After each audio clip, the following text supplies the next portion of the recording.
Editor Bharat కూడా సిద్ధంగా ఉన్నారు. Yes Bharat, good afternoon. So చూస్తున్నాం తెలంగాణ రాజకీయాల్లో కీలక మార్పు చోటు చేసుకుంటుంది, ఎస్పెషల్లీ ఫోన్ ట్యాపింగ్ వ్యవహారం. ఎన్ని రోజులు కేసీఆర్ ని పిలుస్తారు అని అనుకుంటుండే ఇప్పుడు ఎట్టకేలకు కేసీఆర్ కూడా నోటీసులు వెళ్ళబోతున్నాయి. కాబట్టి నెక్స్ట్ ఏంటి, ఏ రకంగా ఉండబోతుంది అనుకోవచ్చు? సో యాజ్ ఎక్స్పెక్టెడ్ కదా, మనం అనుకున్నట్టే కదా. ఇప్పుడు ఫైనల్ గా కేటీఆర్, హరీష్ రావు అయిపోయినారు, కేటీఆర్ అయిపోయినారు, సంతోష్ రావు అయిపోయినారు. ఇక మిగిలింది ఎవరు?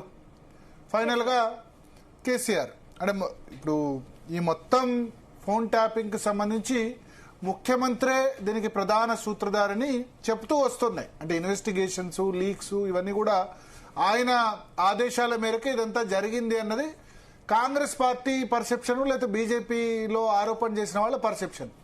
సో యాజ్ ఎక్స్పెక్టెడ్ కేసీఆర్ విచారణ చేస్తారు అన్నదానికి సంబంధించి చాలా లీక్స్ గతంలో వస్తున్నాయి. ఆ లీక్స్ కి అనుగుణంగానే ఉండబోతోంది. అయితే విచారణ ఎక్కడ ఉండబోతోంది? జూబ్లీహిల్స్ పోలీస్ స్టేషన్ కు మిగతా వాళ్ళని పిలిచినట్టు పిలుస్తారా, లేదా హైదరాబాద్ లో నందినగర్ నివాసంలో ఆయన విచారిస్తారా, లేదా ఫామ్ హౌస్ కు వెళ్లి విచారిస్తారా? ఎందుకంటే కొంత మాజీ ముఖ్యమంత్రి కాబట్టి గౌరవప్రదంగా ఏమైనా ఇచ్చేందుకు అవకాశం ఉందా? ఇప్పుడు జ్యుడిషియల్ కమిషన్, కాళేశ్వరం కమిషన్ విచారణ ఆ కాళేశ్వరం కమిషన్ కార్యాలయంలోనే జరిగింది.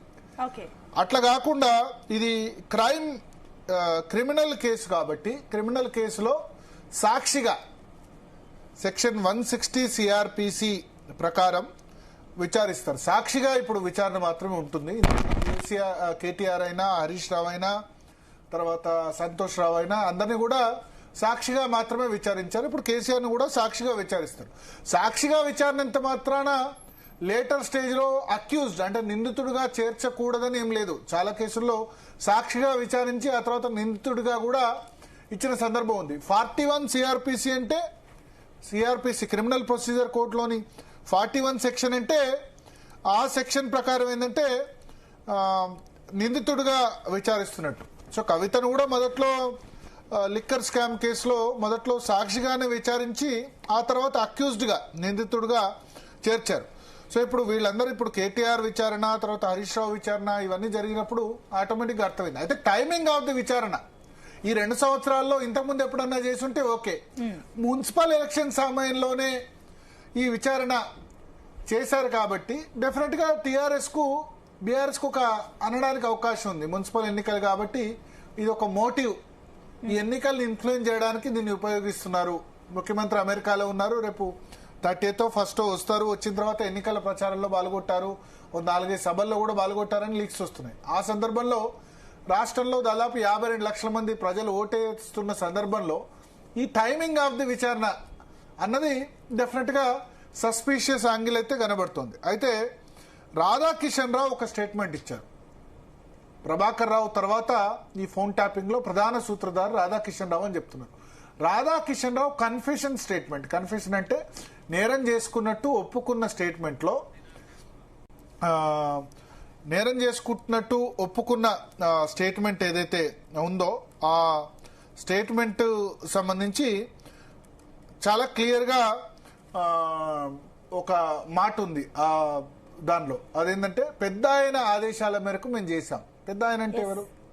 కేసీఆర్ ఆదేశాల మేరకు ఇది చేశామని చెప్పి కన్ఫెషన్ స్టేట్మెంట్ పోలీసుల ముందు ఇచ్చి విచారణ. అయితే లీగల్ గా ఏం చెప్తారంటే పోలీసుల ముందు వాళ్ళు ఒత్తిడి చేసి, లేకపోతే వాళ్ళు 3rd డిగ్రీ ప్రయోగించో, లేకపోతే వేరే విధంగానో భయపెట్టో పోలీసుల సమక్షంలో ఇచ్చిన స్టేట్మెంట్ కు అంత వ్యాలిడిటీ ఉండదు. కోర్టో లేకపోతే మెజిస్ట్రేట్ సమక్షంలో ఇచ్చిన స్టేట్మెంట్ వేరు. పోలీస్ ఇన్వెస్టిగేషన్ లో ఇచ్చే స్టేట్మెంట్ కు శాంక్టిటీ పూర్తి స్థాయిలో ఉండకపోవచ్చు.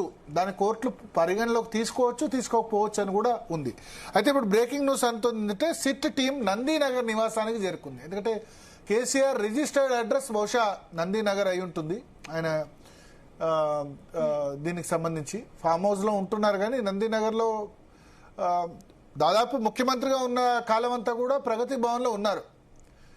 బట్ ఇంతకుముందు ముఖ్యమంత్రి కాకముందు ఆయన సొంత నివాసం ఎక్కడ అంటే నందినగర్. ఫామ్ హౌస్ లో ఎక్కువ సమయంలో ఉంటారు, నందినగర్ లో ఉండట్లేదు. మొన్న కొంత అసెంబ్లీ సమావేశాలు హాజరైనందుకు మాత్రం వచ్చినప్పుడు మాత్రమే ఉన్నారు. సో నందినగర్ నివాసానికి సిట్ సభ్యుల బృందం చేరుకొని నోటీసులు అందజేసింది. సో నోటీసులు అక్కడ ఆయన అందుబాటులో ఉన్నా లేకున్నా ఆ నివాసం మీద అంటవేస్తారు. ఓకే. సో ఏంటంటే ఫిజికల్ గా కాకుండా అక్కడ ఉన్న వాళ్ళు చెప్పడానికి ఉంటుంది. అంటే లీగల్ గా ఎందుకు నోటీసులు అంటవేస్తారంటే ఇల్లు ఏదైతే రిజిస్టర్డ్ అడ్రస్ ఉందో దానికి నోటీసులు అక్కడ, లేకపోతే ఇంట్లో ఆయన ఆన్ బిహాఫ్ ఆఫ్ ఎవరున్నారో ఆ పర్సన్స్ కు మీరు ఇమ్మంటే ఇస్తున్నాం అని చెప్పి చెప్పడానికి వీలుగా లీగల్ ప్రొసీడింగ్ లో ఉంది. సో బహుశా ఇక రేపు విచారణకు హాజరు కమ్మని నోటీసులు ఇచ్చేందుకే సిట్ బృందం కూడా అక్కడికి చేరుకుందని మనం చెప్పాల్సి ఉంటుంది. అయితే భరత్, ఇప్పుడు ఇంకొంతమంది కూడా మాట్లాడుతున్నారు, అసలు ఏ ప్రభుత్వం అయినా ఫోన్ ట్యాపింగ్లు చేస్తాయి, అసలు చట్టంలోనే లొసుగులున్నాయి, వాటిని సరి చేయాల్సిన అవసరం ఉందని కొందరు అభిప్రాయపడుతున్నారు. ఏ ప్రభుత్వం అయినా ఫోన్ ట్యాపింగ్లు చేస్తుంది, కానీ ప్రభుత్వం కంటే ఎక్కువ అక్కడ పోలీసు అధికార యంత్రాంగం చేస్తుంది జనరల్ గా. ఇక్కడ ఇల్లీగల్ గా చేశారన్నది కదా ఆరోపణ. ఏ ప్రభుత్వం అయినా చేస్తుంది, కానీ మావోయిస్టుల లిస్ట్ లో వీళ్ళ పేర్లను పెట్టి చేయాల్సి ఎందుకు వచ్చింది, అది కదా. తర్వాత ఫోన్ ట్యాపింగ్ లీగల్ గా చేసింది కాకుండా ఇల్లీగల్ గా కొన్ని పరికరాల్ని సమకూర్చుకొని సిరిసిల్లలో, sorry Bandi Sanjay phone tapping Karimnagar లో, తర్వాత ఇంకా వేరే చోట్ల రేవంత్ రెడ్డి ఇంటి దగ్గర వాహనాలు పెట్టి ఇల్లీగల్ గా కూడా చేశారన్నది కదా ఆరోపణ. ఆ పరికరాలు విదేశాల నుంచి పరికరాలు ఎక్కడి నుంచి వచ్చాయి? లీగల్ గా చేసింది ఒకటి, ఇల్లీగల్ గా చేసింది ఒకటి. లీగల్ గా చేసిన దానిలో కూడా ఇల్లీగల్ ఏంటంటే పిసిసి చీఫ్ మహేష్ కుమార్ గౌడ్ ను మహేష్ అని రాసేసి ఆయన మావోయిస్టు సానుభూతి పరుడు అని చెప్పారు. మావోయిస్ట్ సానుభూతి పరుడు కాదు, నిజానికి ఆయన మీద మావోయిస్టుల అటాక్ కూడా జరిగింది మహేష్ కుమార్ గౌడ్. సో రేవంత్ రెడ్డి, బండి సంజయ్ వీళ్ళంతా కూడా మావోయిస్టు సానుభూతి పరులు కాదు కదా. ఈటెల రాజేందర్ ఎలక్షన్ జరుగుతున్నప్పుడు ఆ ఫోన్ ట్యాపింగ్ చేసినప్పుడు అది లీగలా ఇల్లీగలా అన్నది అన్ని ప్రభుత్వాలు చేస్తాయంటే అన్ని ప్రభుత్వాలు ఏ ఉద్దేశంతో దాన్ని చేయడానికి ఒక మోటివ్ ఉండాలి కదా. ఇప్పుడు రేవంత్ రెడ్డి ఫోన్ ట్యాపింగ్ చేశారనుకుందాం ఓటుకు నోటు కేసులో, ప్రభుత్వాన్ని డీస్టెబిలైజ్ చేసే ప్రయత్నం ఏదో ఇన్ఫర్మేషన్ ఉంది అని చెప్పి చేశారంటే జస్టిఫైబుల్. బట్ ఎటువంటి లేకుండానే తప్పుడు సమాచారం ఇచ్చి చేయకూడదు కదా. పోలీసులు కూడా వాళ్ళు మావోయిస్ట్ సింపథైజర్స్ అని చెప్పి చేయకూడదు కదా. ఆ ఇచ్చిన డాటా ఇస్తే గనక ఆ డాటాను ఎందుకు డిలీట్ చేశారు? ఒకవేళ లీగల్ గా చేస్తే ప్రణీత్ రావు హార్డ్ డిస్క్ ఎందుకు ధ్వంసం చేశారు? హార్డ్ డిస్క్ ధ్వంసం చేయాల్సిన అవసరం లేదు కదా. పైగా ఇప్పుడు చీఫ్ సెక్రటరీ లేకపోతే వాళ్ళందరూ సైన్ పెట్టిన ప్రిన్సిపల్ సెక్రటరీ కానీ, chief secretary, principal secretary home కానీ, స్పెషల్ చీఫ్ సెక్రటరీ హోమ్ కానీ వీళ్ళందరూ ఎందుకు అక్కడ దానిలో ఎందుకు చేశారన్నది కూడా చూడాలి కదా.